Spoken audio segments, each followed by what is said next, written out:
church that I go to, we had this incredible invitation to talk about faith and sexuality and parenting.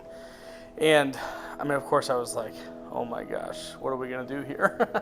But we ended up having 3 Wednesday night kind of sessions about sexuality and faith, and they were so hungry to have this conversation and to want to wrestle with, how can I talk to my kids about sex? And we decided to go ahead and just continue this and encourage people to have this ongoing discussion, this ongoing conversation. And it was really amazing. I didn't think people would talk at all, but it was actually hard to get them to stop talking. And people were willing to share their own experiences and talk about their experience of being a parent with their kids and trying to talk about sexuality. And it was really amazing. What followed from that, though, was even, I guess, more special. Like, we continued having twice per semester, twice in the fall, twice in the spring, this ongoing conversation around sexuality and faith and parenting. And at one point, they said, hey, they sent me as like a spy, but not like in secret.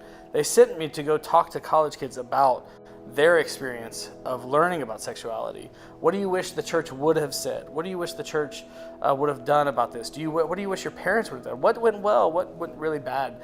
And so I got together with a handful of college students and asked them all these amazing questions. And they were hungry to tell of their experience, to talk about their experience. Some of which was beautiful and some of which was painful. But what became kind of shocking to me was that both the parents and these kids who had kind of were a little bit older wanted so badly to talk about their experience with sexuality, and what they wish they would have been told, or wish they had not been told, or how the church could have been engaged in that in some way or the other.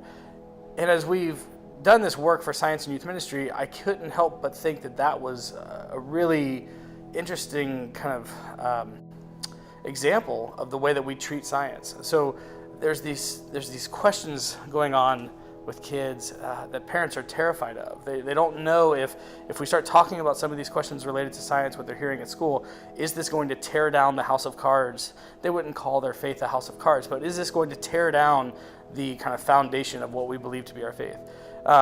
And kids want to talk about it, right? They want to understand, how do we reconcile what we hear at church, what we read in the Bible, and what I hear at school, because they seem to be conflicting. What do we do with this?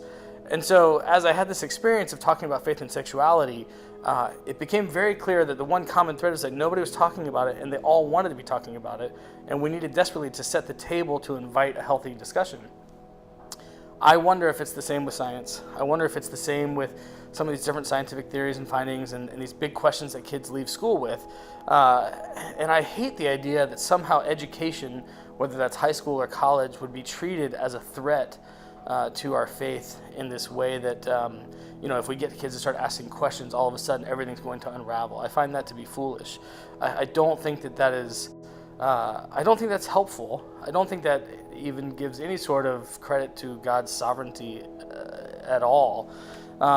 And so, I don't know. I think this conversation with about sex really taught me a lot about opening the doors into conversations that I don't necessarily have all the answers for, but that part of the answer might be just the conversation itself.